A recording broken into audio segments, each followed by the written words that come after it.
Hi అండి, నమస్తే. ఈరోజు నేను ఒక ది బెస్ట్ రైస్ ఐటమ్ని చూపిస్తానండి. అదేంటి టమాటా రైస్ రెసిపీ.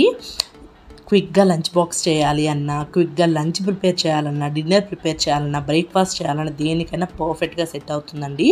చాలా అంటే చాలా టేస్టీగా ఉంటుంది. బిర్యానీ పులావ్ కన్నా కూడా టేస్టీగా ఉంటుంది. దట్టు మనం ఓన్లీ ప్రెషర్ కుక్కర్ మాత్రమే యూస్ చేసి దీన్ని చాలా సింపుల్గా చేసుకోవచ్చు. బ్యాచిలర్స్ కూడా చాలా సింపుల్గా చేసుకోవచ్చు. ఎవరైనా కొత్తగా ఈ ఛానల్ని చూస్తున్నట్లయితే ప్లీజ్ అండి సబ్స్క్రైబ్ చేసుకొని సపోర్ట్ చేయండి. చూసేద్దాం రండి మరి. Welcome to tasty 24 hours. దీనికోసం ముందుగా నేను ఒక 1/2 kg రైస్ని తీసుకుంటున్నాను. ఏదైనా సరే ఒక కప్పుతో మెజర్ చేసుకొని తీసుకోండి రైస్ని. అప్పుడు మనం వాటర్ వేసుకోవడానికి కంఫర్ట్గా ఉంటుంది.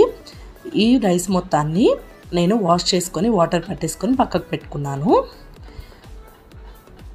1/2 kg రైస్లోకి 1/2 kg టమాటాలు కరెక్ట్గా సరిపోతాయండి.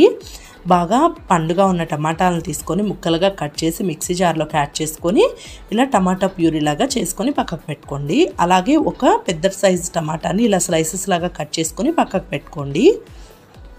ఇప్పుడు స్టవ్ మీద ప్రెషర్ కుక్కర్ని పెట్టుకొని 2 నుంచి 3 టేబుల్ స్పూన్ల వరకు ఆయిల్ని యాడ్ చేసుకోవాలి. అలాగే ఒక 2-3 బిర్యానీ ఆకులను కూడా యాడ్ చేసుకొని 1 టీ స్పూన్ జీలకర్ర, ఈ జీలకర్ర ప్లేస్లో షాజీరాని కూడా యాడ్ చేసుకోవచ్చు. ఒక 2-3 యాలకులు, 1 ఇంచు చెక్క, ఒక 4 నుంచి 5 లవంగాలు, ఒక 2 స్టార్ అనీస్లు యాడ్ చేసుకోవాలి. అదే అనాస పువ్వుని యాడ్ చేసుకొని ఇవన్నీ మంచి స్మెల్ వచ్చే వరకు ఫ్రై చేసుకోవాలి. మంచి స్మెల్ వచ్చిన తర్వాత దీనిలోకి కొన్ని జీడిపప్పుల్ని యాడ్ చేసుకోవాలి. ఇది ఆప్షనల్ అండి. జీడిపప్పులు కూడా మంచి గోల్డెన్ కలర్ వచ్చే వరకు ఫ్రై చేసుకోవాలి. తర్వాత దీనిలోకి స్లైసెస్గా కట్ చేసుకున్న ఒక పెద్ద సైజు ఆనియన్ని యాడ్ చేసుకోవాలి. ఆనియన్స్ మరీ బ్రౌన్గా ఫ్రై అవ్వాల్సిన అవసరం ఏం లేదండి. ఒక్కసారి అలా ఫ్రై చేసుకొని దీనిలోకి 1 టేబుల్ స్పూన్ వరకు జింజర్ గార్లిక్ పేస్ట్ని యాడ్ చేసుకోవాలి. జింజర్ గార్లిక్ పేస్ట్ పచ్చివాసన పోయి మంచి స్మెల్ వచ్చే వరకు ఫ్రై చేసుకోవాలి. పచ్చివాసన పోయిన తర్వాత మనం ముందుగా కట్ చేసి పెట్టుకున్నాం కదా ఒక టమాటాని, ఆ టమాటా ముక్కల్ని యాడ్ చేసుకోవాలి.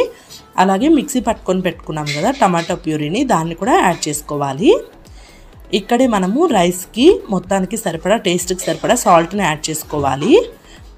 మొత్తం అంతా ఒక్కసారి ఈవెన్గా మిక్స్ చేసుకోండి. ఇప్పుడు దీనిలోకి 1 టీ స్పూన్ కారాన్ని యాడ్ చేసుకోవాలి. కారం వేయటం వల్ల మనకి మంచి కలర్ వస్తుంది. టేస్ట్ కూడా కొంచెం డిఫరెంట్గా ఉంటుందండి. మీకు కారం నచ్చలేదు అనుకుంటే ఆనియన్స్తో పాటు పచ్చిమిర్చి ముక్కలను కూడా యాడ్ చేసుకోవచ్చు. ఇప్పుడు జస్ట్ కుక్కర్ విజిల్ పెట్టుకుని జస్ట్ మూత అలా పెట్టేసి ఆయిల్ కొంచెం పైకి ఫ్లోట్ అయ్యే వరకు టమాటా పేస్ట్ని ఉడికించుకోండి. ఇలా ఆయిల్ పైకి ఫ్లోట్ అవుతున్నప్పుడు మూత తీసి ఒక్కసారి మిక్స్ చేసుకొని దీనిలోకి 1 టీ స్పూన్ బిర్యానీ మసాలాని యాడ్ చేసుకోవాలి. అలాగే 1 టీ స్పూన్ గరం మసాలాని యాడ్ చేసుకోవాలి.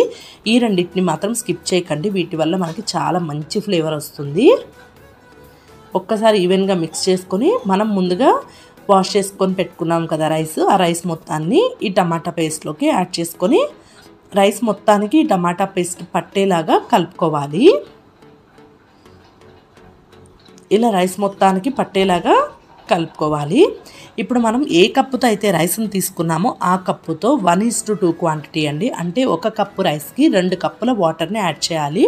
మనం టమాటో ప్యూరీలో ఆల్రెడీ వాటర్ ఉంటుంది కాబట్టి 1 కప్పుకి 2 కప్పుల క్వాంటిటీ కదా, మొత్తం మీద కలిపి ఒక 1/2 కప్పు వాటర్ తగ్గించి వేసుకోండి, సరిపోతుంది. ఇప్పుడు దీనిలోకి ఒక చిన్న కట్ట కొత్తిమీరని కూడా కట్ చేసుకొని యాడ్ చేసుకొని మొత్తం అంతా ఒక్కసారి ఈవెన్గా కలుపుకోండి. ఇక్కడ ఒకసారి సాల్ట్ టేస్ట్ చూసుకొని సరిపోలేదు అనుకుంటే ఇక్కడ సాల్ట్ యాడ్ చేసుకోండి. ఇప్పుడు ప్రెషర్ కుక్కర్ మూత పెట్టేసి విజిల్ పెట్టేసి మీడియం ఫ్లేమ్లో 3 విజిల్స్ రప్పించుకోండి, సరిపోతుంది. మీడియం ఫ్లేమ్లో 3 విజిల్స్ వస్తే మనకి పర్ఫెక్ట్గా ఉడుకుతుందండి.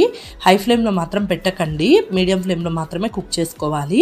3 విజిల్స్ వచ్చాక స్టీమ్ అంతా పోయాక ఓపెన్ చేసి చూస్తే అంతే అండి. చూసారా, మన టమాటా రైస్ అయితే రెడీ అయిపోయింది. చూసారా, చూడ్డానికి ఎంత కలర్ఫుల్గా ఉందో కదా, అంతే టేస్టీగా కూడా ఉంటుందండి. దీంతో మనకి ఇంకేమీ అవసరం లేదు, ప్లెయిన్ది కూడా తినేయచ్చు, లేదంటే రైతాతో తింటే ఇంకా సూపర్గా అయితే ఉంటుంది.